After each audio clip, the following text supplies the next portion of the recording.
Would you consider the bar a hobby? Yeah, it's a side project. So I work mostly in mining. Yeah. I'm on the board of Stronghold Digital Mining. My company, Hash Function, focuses on hash rate market infrastructure development so that we can design, I would say, risk management products for mining operations so they can hedge like volatility risks. That's been sort of my life since Fidelity, since like 2017, has been sort of building that stuff out. The bar was really a passion project. Early COVID, a lot of these bars were going under. I was reading a book about the importance of like pubs and taverns and alcohol more broadly in the American Revolution. And that's really a thread throughout like human history. Alcohol has been like quite important during like, paradigm shifts and revolutions. And this was our local dive bar. Like my wife and I used to live 2 blocks away. And we had been in the space for, years and years, a lot of good nights out and memories and stuff. So there was an opportunity, and it was just like, it started as like a stupid idea late one night. And then it was like, let me send an email, let me talk to the landlord. Let me see if I can rope some other people into this. And then starting to talk about it. It really took off. So there's a great conference coming up actually in Jackson Hole, the Bitcoin Ski Summit. Yeah, Amanda's, Amanda Cavalieri. She's fantastic. The first one last year, my wife and I went to, and we started talking about, Pubkey and this idea. And a very good friend of mine who's also involved with Pubkey, Drew Armstrong, is president at Cathedra Mining. I was talking to him and his partner, AJ, another partner at Cathedra, president at Cathedra. And I thought Drew was going to light himself on fire. He started to like levitate, basically. And he's like, this is the best thing. Like, we need this. He started talking about third places. I had never heard of third places before. And like, he just starts like, waxing philosophical about the importance of Pubkey coming to fruition. And that's really what like, kicked it off. And, Megan was like, my wife was, I guess we got to do it. Like, if that's the level of excitement that we're going to get from that core base, if we can marry that to the neighborhood dive bar that already is successful in its location, then, maybe we got a stew going and can do something cool for Bitcoin. When you tie something to Bitcoin, you get a incremental shift in everything. So yeah, football clubs, right? They, in non-league where we are, they struggle because their revenue comes from how many local people they can get through the door. Yeah. How many pints they can sell on a day, and how many local sponsors they can get. Sure. Whack a Bitcoin logo on it, you become the Bitcoin club. Suddenly you've got people all around the world buying shirts and jerseys. Sure. You got people making appeal. We got 12 people coming to our game against Homer Green from Czechoslovakia. Yeah. It's a cheat code. Yeah, it's a total cheat code. Total cheat code. And then you get Bitcoin sponsors who spend more money. Yeah. And football is all about it's 70% the budget, 30% everything else, right? Yeah.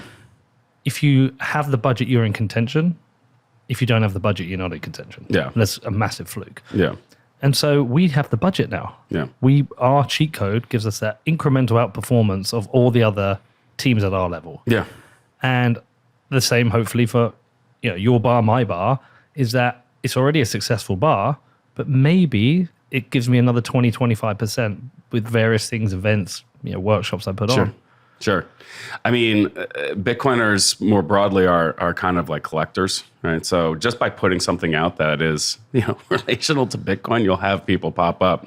So we got custom tap signers from CoinKite, from Rudolfo and team, and they're fantastic. And we slapped on the hot dog, artwork that we have for Pubkey. And we have people in the chat and on Twitter just reaching out from, God knows where, just saying, can you ship these? Right? And somebody's trying to collect all of the tap signers, all of the Sats cards, the cold cards that they make. And, when you have that baseline for, like going out and doing a thing and knowing that there's going to be, a certain amount of it right off the top, just as collectibles for this, like, fan base effectively. It goes a long way to doing that thing, to getting it started and to taking like the leap. The other interesting thing about it is, again, I keep comparing it to the football club, but if you come to our football club and you just want to watch a game of football, you might not even know there's anything to do with Bitcoin. Yeah. You just come in, you buy a program, you have a drink, maybe you read something in the program, all these sponsors seem to say Bitcoin. But like, we don't force it down people's throats. Yeah. Come enjoy the football. Yeah. And sometimes before a game, we have a meetup, so you can come to that. But we don't force it down people's throats. Same going into Pubkey. You could go in there and not know this is a bunch of Bitcoiners. Yeah, most people do. Yeah. I mean, it's the difference between identity and DNA is sort of how I've phrased it before. Because it's, it's a special thing when somebody comes in, they pay in Bitcoin, and they go through sort of the ritual of getting out the separate POS, and it's the Zeus wallet, which has like an awesome like user interface. And you'll have people like a couple bar stools down, just sort of like looking over, like, what the fuck is that? What's going on there? Yeah. Do you get people asking and talking about it? All the time. What's with the Bitcoin stuff? Have you orange peel people in the bar? All the time. Sweet, man. All the time. This is why we need more of this. I mean, look, the Bit license, thanks to current NYDIG employee Ben Losky, is not doing us any favors. We'd like to be able to do more, but how does that hold you up? Well, I mean, it'd be nice to buy and sell Bitcoin in the bar, right? What if we had a little like Western Union window or something like that? Even a Bitcoin ATM calls into question like way more than I think we can handle like right now, because we're smashing together two of the most heavily regulated businesses in New York City, right? A liquor license plus Bitcoin. And, the liquor license and the bar are by far the most important, right? That's the bedrock, and that like keeps this going. So we have to be cautious on the Bitcoin side. So a lot of the articles that came out, like the Bloomberg article, pulled some punches in terms of like Bitcoin bar doesn't accept Bitcoin. It's like, well, not yet. Like we just opened. Like we're figuring this out. They always want to find a way to attack. Yeah, I'm still waiting for that update. They gotta revise aspects of that article. They're not going to do that. I don't think they are. Fuckers, man. It's okay. Well, look, I love it. I think it's so cool. Thank you. Do you think there'll be other Pubkeys open? Would you franchise it out? Yeah, we're expanding. Probably, Q3 of this year. We have a couple of locations that we're already starting to scout, a couple of different cities that we're already looking at. I was going to say other cities, because if you do here, it just cannibalize one to the other, right? Yeah, for sure. Because the incremental stuff is the events. And yeah, for sure. I mean, we're already hitting somewhat of, we're sort of testing how much of the, Bitcoin like community can sort of withstand. Like if we're doing events 5 days a week, like we're not getting people 5 days a week coming out. Like, once a week is already like kind of ambitious. And every Monday night we have something. So we have a mining monthly, we have a lightning monthly starting up. We have a shitcoin chicanery where we'll talk about other projects and use that as like a way to show the differentiation with Bitcoin. And then a grab bag. So on Monday, February 20th, we have the Bitcoin Policy Institute as the first like mystery grab bag one. And that'll be like regulation, policy, arts and culture, whatever. But we'll see how it goes. So far, those have been exceptionally well attended. Like we've gotten 50 to 60 just for, updates for, network hash rate difficulty, current events, Q&A, a little bit of gossip, a little bit of shit talk.